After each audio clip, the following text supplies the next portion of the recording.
Thanks for joining us for another episode of Scoliosis Dialogues. I'm John Vorhies from Stanford, and I'll be your host for this episode. In this episode, we're going to highlight a couple of the recent interesting papers that were presented at IMAST this year. I would encourage our listeners to go back and check out the other podcasts relating IMAST that have already been published this year. We have a great preview episode that's hosted by Cynthia Nguyen and Ron Elawari, as well as an interview by Jason Brooks of Peter Newton, who won this year's White Cloud Award. And just as a reminder, the IMAST online platform is available through the end of June. So for today's episode, we're going to have two guests from two different continents. I have Dr. Tom Schlosser from the Netherlands and Dr. Chris Lundine from Australia. IMAST is focused on innovation and techniques. So in keeping with that theme, we'll highlight two different papers discussing two very different techniques. One for the treatment of spondylolisthesis and another for early onset scoliosis. First, we'll have Dr. Schlosser discussing a single center retrospective review with long-term follow-up of an all posterior L5-S1 transfixation technique for high-grade spondylolisthesis. Dr. Schlosser is currently in Utrecht, but he did most of his work on this while he was a fellow in Scotland. Next, we'll have Dr. Chris Lundine from Australia discuss a paper that he presented looking at shorter-term follow-up of a newer growth-friendly implant for early onset scoliosis. We'll begin by having a brief interview with Dr. Tom Schlosser, who recently presented his paper, Health-Related Quality of Life and Sagittal Balance at 2 to 25 years after posterior transfixation for high-grade dysplastic spondylolisthesis. So I thought this was a really interesting paper, Tom, and I wanted to talk about it because it's not exactly a new and innovative technique. It's a technique that's obviously been around for quite some time, but I thought it was a great longitudinal review that you presented with some excellent results. So thanks for joining us today. Yeah, thanks for the invitation. So I wonder if you could start. You did a little bit in your presentation, but if you could just briefly describe what the technique is that you're highlighting in this paper. Yeah, so in this technique, it's a all posterior partial reduction transfixation technique. What we do is a posterior exposure, and we place monoaxial screws in L4 or L5. Then we perform a partial reduction by the extension of the hips by positioning the patient, as well as lordosis restoration by angulating the L4 or L5 screws. And then we perform a transfixation via the S1 pedicles into the L5 body using Steinmann pins. And then we replace the Steinmann pins by normal pedicle screws. Great. And so you had in this paper about 28 patients since 1995, all with this same technique from 1995 to 2018. This is an amazing thing. I have a question for you. How did you manage to wrangle all of the surgeons at your center to use exactly the same technique for every high-grade spondy? Yeah, so this was during my fellowship in Scotland. And in Scotland, they have a National Spinal Deformity Service, which means that since 25 years, all patients from Scotland with high-grade slips are operated in one center, and that one center is pediatric spinal deformity surgeons, and one retired one. And all three use the same technique because they were all trained by the same mentor, Mr. McMaster, in the late 90s. Interesting. Yeah, I mean, these I guess, with a group that's accumulated from 1995 to 2018, only having 28 patients, they don't come along that often. So it's remarkable that you have a center with that much consistency. Yeah, so Scotland is a population of about 6 million people. In Scotland, in the national service, you see 1 or 2 patients a year. Yeah. So it's very rare. Yeah. Well, it's provided this level of consistency provides a really great environment for long-term study of the results. So it's a good opportunity, I think. So can you tell me a little bit more about sort of the finer level decision making in the technique? Was there any standardized way that the surgeons decided when to go to L4 or when to extend their construct down to the pelvis? Yeah, so the decision to go to L4 or L5 was surgeon preference. So one surgeon always went to L4, the other two to L5. The same holds true for the pelvis. So the one that goes to L5 more or less always went to the pelvis, and the one that went to L4 only went once to the pelvis when we had a complication of a sacral insufficiency fracture post-op. Interesting. And so any specific techniques or things to be aware of when extending to the pelvis with this screw technique? I imagine that your S1 tulipeds are sort of sitting a little bit lower than they would normally with a S1 pedicle screw, does that get in the way of your pelvic fixation? Yeah, so in this population, when it was extended to the pelvis, those were always the conventional iliac screws and not S2 alar iliac screws.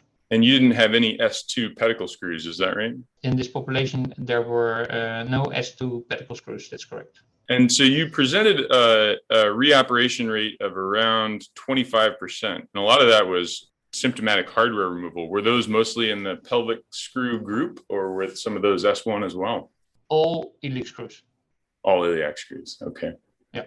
And so even though your reoperation rate, this is also published for our listeners in a paper in the Bone and Joint Journal this year, your reoperation rate is pretty similar to a lot of the other papers that described a group of different techniques for treating high-grade spondylolisthesis. But a lot of your reoperation rates were related to hardware prominence, and you didn't have any pseudoarthroses, as I recall. Is that correct? Yeah, there was only one reoperation by the sacral fracture in a patient that was not fused to the pelvis. There was no reoperation for symptomatic pseudoarthrosis. That's correct. And so I wonder, now having looked through all this data and seen a variety of different patients treated with this single technique, do you have any advice about when this technique might be best suited or when it might not be well suited to a patient with a high-grade slip? Yes. So I think one of the most important things is that the L5-S1 junction still needs to be not so stiff, so it needs to be a bit flexible to get the angular correction at the lumbosacral junction. What we experienced was that the pre-op imaging showed often 1 grade correction between the standing X-ray and the supine CT, as well as about 20 to 30 degrees correction between standing and supine. So that indicates the flexibility, and that's almost the correction we got with surgery. So I think in the very stiff adult spines, this technique may be problematic to get some angular correction at the lumbosacral junction of the lumbosacral kyphosis. Yeah, I noticed you mentioned in your talk, of course, that if you do a really good job of reducing the translation, then it's much harder to place these transfixation screws. Was there ever a time in this series where the surgeon had to back off on translational correction in order to be able to do it, or you took what you got? No, there was all patients were corrected on average 1 grade, so about 25%. So all were at least a grade 3. So on average, they were a grade 2 or grade 3 post-op. Mm-hmm. So we did not have to use a different technique in any of the patients. And another great thing I saw about this series, even though if you look at the overall complication rates and reoperation rates, like I said, they're pretty comparable, but you didn't have any patients with a permanent deficit, which is a great achievement. Yeah, and I think a major difference with previous studies is that there was no guild procedure performed in any of the cases. Only 2 patients had a decompression, but that was because of a bifid arch at the S1 level. And those had the lamina of S1 was growing into the canal, and those lamina were decompressed in 2 cases, but all others did not have a central decompression. It sounds like the series spanned the introduction of multimodal neuromonitoring. Is that right? So early patients might not have always had it, but later patients did. Is that correct? That's correct, including the sphincter monitoring. And was there any issue with neuromonitoring? Were there any reductions that had to be aborted or intraoperative changes? No, there were no patients with problems of the intraoperative monitoring.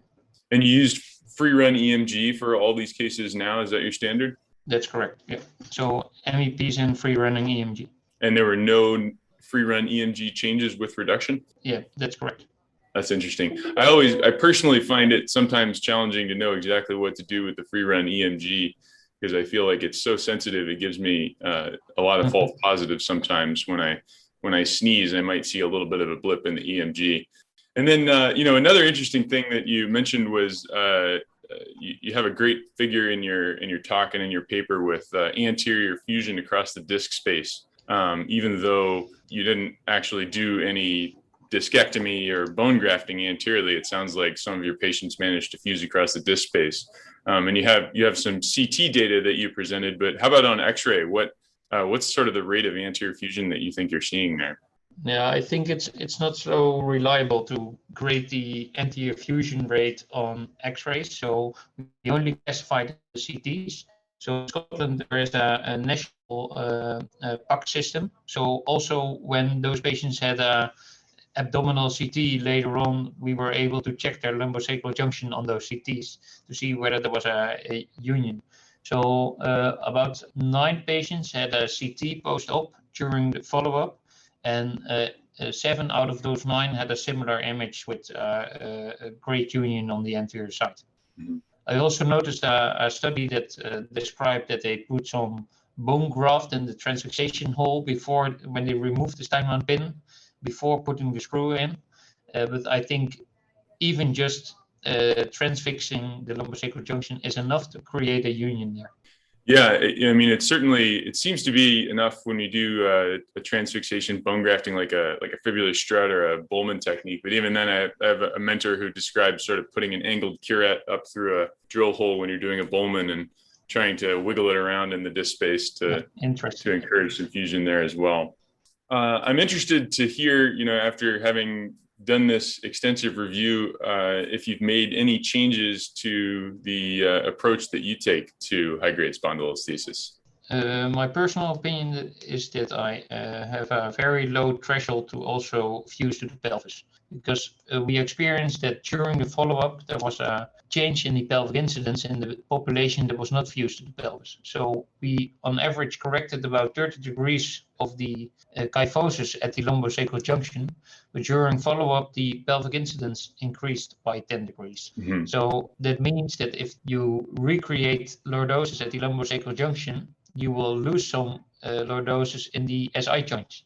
So for that reason, I think an additional transfixation to the pelvis might be beneficial to keep your sagittal balance. I was thinking about that as well when Stéphane Parent was a moderator for your talk, and he mentioned that might indicate that there's still mobility through the SI joints, which might be a good thing. Did you get the impression that increased pelvic incidence was, I mean, I guess it's hard to know, but is that a reflection of mobility, or is that remodeling at the SI joint?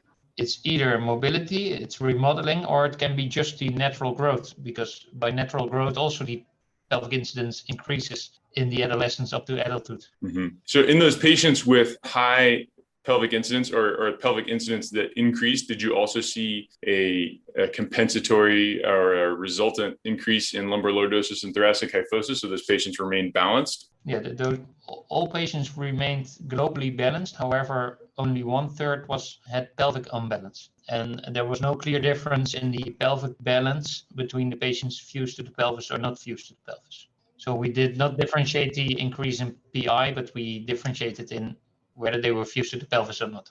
Lastly, I wanted to ask about scoliosis. So it sounds like you had a few patients with scoliosis in this series, but nobody needed surgery for it. Is that right? Yeah, there were 29 patients that had only a high-grade slip, and 1 was lost to follow-up. And in addition, there were 3 patients in the last 25 years in Scotland that also had a lumbar scoliosis, which had an extensive fusion, including the complete lumbar spine, and those were excluded from the study. Okay, so did those patients with lumbar scoliosis, they also had a high-grade slip? Yeah. So there were 3 patients in total that had a Lenke 5 or Lenke 6 curve, as well as a high-grade slip. Interesting. So yeah, any tips for how to manage those patients? I know it's not the subject of this current paper, but should you do the spondy first or the scoliosis first, or both at the same time? Or yeah, that's always the discussion. But I think we just need to treat them as separate problems and only fix the high-grade slip if you think it's a symptomatic problem for the patient. Okay. Well, any other comments that you wanted to bring forward or discuss about this paper? I just want to highlight that this value of this paper is that one center performed one technique over a very long period of time with quite a good data collection over time. So even with very rare diseases, it can really help to understand how good our techniques are and the outcomes of our surgeries. Yeah, I agree. It's one of the reasons why I wanted to highlight it here. I think that there's a lot of emphasis now on large international and national study groups, which is great, but there's a lot of heterogeneity in those data sets. So this is an example of a really long-term follow-up paper with a homogeneous approach to a rare problem. And I think we can learn a lot from it. Yep, I completely agree. Thank you. Great. Sounds good. Perfect. Thank you very much.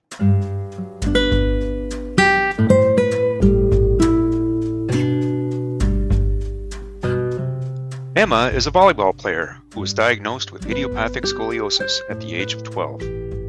After 2 years of bracing and continued curve progression, she found hope with a new scoliosis treatment. Tune in May 11th to hear a first-hand account of her journey to a straighter spine.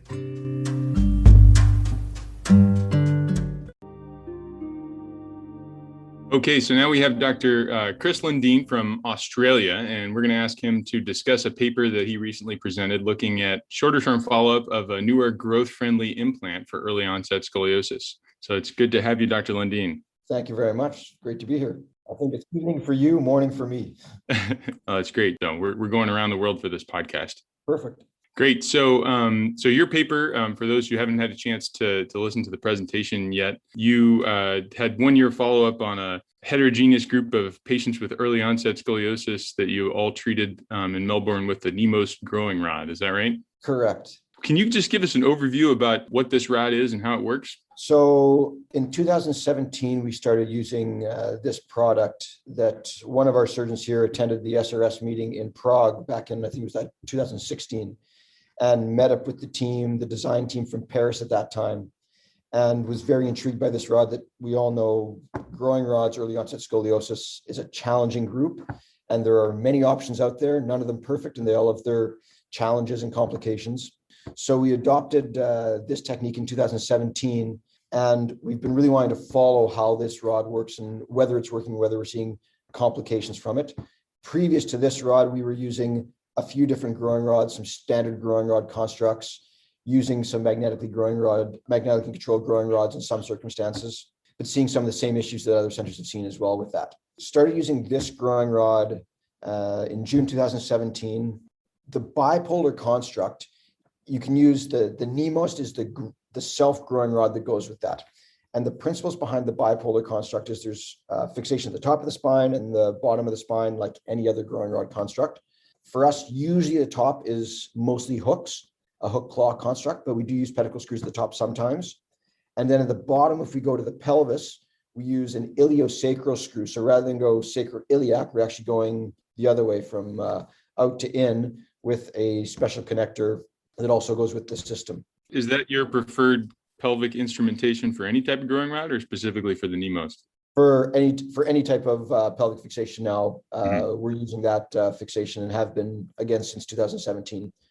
Again, nothing's perfect, that there are some tips and tricks of using it. That the way it was originally designed was it's got a self-guiding jig that helps guide the placement of the screw. But our first 15 cases, we weren't happy with all of the placement of where that iliosacral screw is sitting. So we're now navigating that screw routinely and have now done about 140 cases with that construct and are much happier with when we use navigation. And so got fixation at the top, fixation at the bottom. And then those 2 points of fixation can be connected either with a standard domino growing rod that can be used for growing, but we're also using it as a non-fusion technique that can then be adjusted. In many patients with neuromuscular scoliosis, we know they've got a lot of pelvic obliquity, and sometimes you don't get full correction on that first go.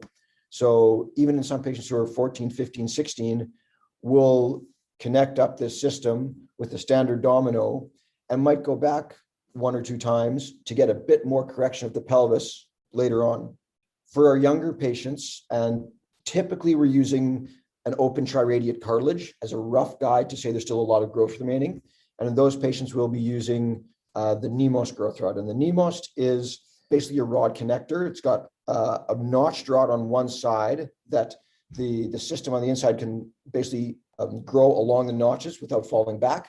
And that allows ongoing growth without further surgery needed. So just to clarify, it's not a distraction mechanism. It allows growth, but it, like in a ratcheting mechanism, it can't fall back. Correct. So there's no force that it applies across the. It's not exactly. It's not like a magnetically controlled growing rod that's pushing growth. It's allowing growth.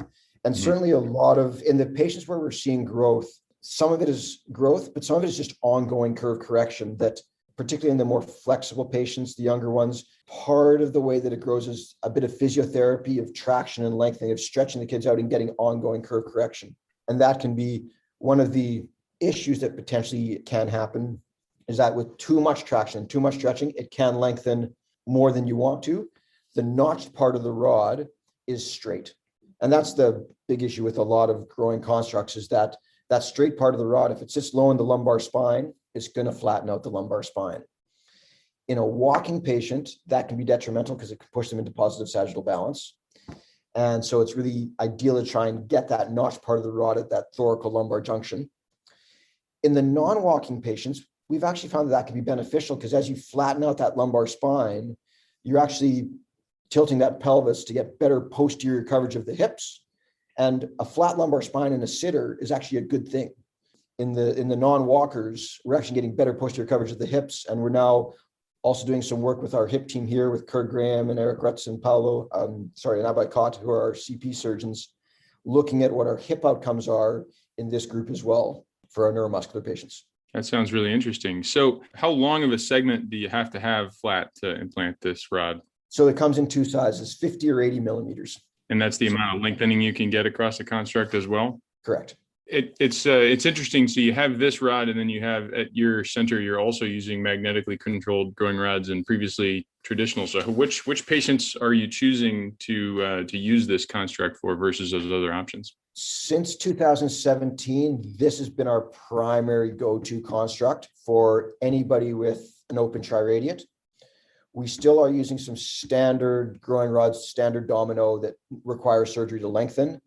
And we haven't done any magnetically controlled growing rods since we started using the NEMOST. And so the paper you presented was mostly neuromuscular and syndromic patients, but you're using this on idiopathic patients as well. Is that right? Yep. We've got now, I think, a couple early onset idiopathics. We have a couple congenitals. Certainly the group in Paris has used it on more idiopathics than we have. They're still kind of in the early phases of starting to put out some papers. I think their first publication on this came out this year in the Spine Deformity Journal. So tell us about some of the pitfalls. You mentioned over distracting after implantation. What are some of the other issues like broad sliding that you've seen? Yeah, so the way that the rod, the way that the NEMOST connector fixes to the stable rod is right now it's not ideal. And this is something we're talking with the company about. Some of the issues we've had is that it connects with a couple little screws that basically perform opposing forces. So one screw tightens one way and one screw tightens the other way. And we just found when we are really tensioning this rod, and then when the patients are getting up and sitting up, we have had a few cases where the connector has slipped on its fixed portion, and thus you're not getting any growth. It just starts sliding uncontrolled on the notch without actually the system growing. And so we've had to go back in and revise that. Ways that you can work around this is that in some of our patients who aren't instrumented to the pelvis, so if our LIV is down in L2, 3, 4, we actually flip the system around, so have the notch portion of the rod pointing down. And then we can actually settle that connector right next to the top pedicle screw. So if we have pedicle screws, say L2 and L3, we settle that connector right next to the L2 pedicle screw, and then it can't slide down, and then it's only the notch that can grow. When we're instrumented to the pelvis, you can't stick the notches down because the sacrum gets in the way. So we don't have a fix for that yet. One of the things that we've talked to the company about is right now the NEMOST can go either right or left. It can be switched back and forth, and potentially changing it to have a right or a left, and then putting a more traditional cap as the connection device might be better biomechanically for fixation. And that's something that the company might have to work on, as whether or not that provides better strength and fixation. So if you're flipping it upside down, is the extending notch portion of the rod going inferior, getting in the way of the facet joints if you're stopping at L2 or L3, or is it? No, typically not. It usually sits right next to the spinous processes. So this technique is done. We use a bilateral Wiltse approach. So we usually use a midline cut, a bilateral Wiltse approach through the paraspinals. Mm-hmm. And then that notch portion of the rod just sits medial to the pedicle screws. Great. So what was the average age of the patient that you were treating in this series that you presented? Average age was about 10. So I think our range was 7 to 12, but most of the patients are around 9 or 10 years old. Okay. And the total lengthening you were seeing in those patients? Really quite variable, and it really depends on if we're going to the lumbar spine versus going in down to the pelvis. That in patients where we've instrumented down to the pelvis, and we now have some of those patients that we have followed up for 4 years now, that we've had some patients grow the entire 8 millimeters of the rod. We've had some patients that have had no significant ongoing growth, and we've had some patients that have just grown a centimeter, a couple centimeters. Certainly the patients going to the pelvis are getting more lengthening, more growth, because we've also got all that lumbar spine growth and lumbar spine ongoing curve correction. When we're stopping in the upper lumbar spine and we're only dealing with the thoracic spine, we're certainly not seeing as much ongoing growth or as much ongoing curve correction because there's stiffer curves and less growth. And you mentioned over distraction. Have you had to take anybody back to ratchet it back down, or have you managed to avoid that? So we've had 2 of our walking patients. We've had to take back, one for positive sagittal balance, that they've just been kind of tilted too far forward, flattening out that lumbar spine, and have gone into a bit of crouch gait. And then one of the patients just started to tilt off to the side a little bit more, that just a little bit more coronal imbalance that needed to be adjusted. And what kind of follow-up are you doing on these patients? So we see them at around 6 weeks post-operatively, then 6 months, 1 year, 18 months, 2 years, and then yearly thereafter. And do you have a specific PT program that you're putting them through to try to get stretching out of the route, or you just let it happen through natural activity? Most of the time it's fairly natural. Again, it depends on the patient's underlying pathology. With the non-ambulant kids, we get the parents to do a little bit of underarm stretching. If we're seeing too much lengthening, we try to avoid a bit of the scoop lifting and try to do more supported lifting. Again, it somewhat depends on the size of the patient. For the really small patients, it's a bit easier for parents just to lift them up under the arms. But for the bigger, heavier patients, sometimes scoop lifting is necessary. Mm-hmm. And it also depends on family resources, if they have hoists at home and things like that. For the ambulant patients, we're really letting it happen more naturally than any specific physiotherapy program at this point. And so I know the paper was focusing on the 1-year outcomes, but if you've been using it since 2017, do you have a number of graduates, so-called graduates from this rod? So we do theoretically, but the potential benefits from this rod, and this is what we're really following up, is you don't necessarily have to graduate from it. Mm-hmm. That it can be a permanent implant, potentially. We have had 1 or 2 patients, I think just one patient that I think it was the second case we did, who grew out to the end of her rod. She was a GMFCS5 CP, got the full 8 millimeters of length over about 3 years. And at the 4th year, we started to see her get a little bit of tilt that she was operated on when she was 9 and she's now 13. And so we've taken out the NEMOS and just put in a standard domino with a little bit of extra correction to improve her coronal balance. And we're hoping that for her, that'll be the end of surgery. Without a final fusion. We're not transitioning to formal traditional fusions at this point. Mm-hmm. The group in Paris have done some CT scans longer term and do show with many of these patients, they are eventually starting to ankylose. And so we're not standardly going back in and putting in a bunch of pedicle screws and doing a traditional fusion. Great. Well, thanks very much for the paper. It's really interesting work. Thank you very much. Pleasure to be on and great talking to you.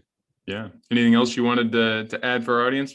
No, at this point, it's anybody who's interested, give us an email if you're curious more about it and want to ask more questions, and hopefully we'll have a few more papers and whatnot coming out over the next couple of years. We look forward to it. Great. Thanks, John. All right. Yeah. Thanks a lot. Thanks, everyone, for joining us today for this episode of Scoliosis Dialogues. Stay tuned for the next episode, which you can find on the SRS website or wherever you prefer to find your podcasts. The Scoliosis Research Society is a nonprofit professional organization made up of physicians and allied health personnel. Their primary focus is on providing continuing medical education for healthcare professionals and on funding and supporting research in spinal deformities. Please visit srs.org for further information.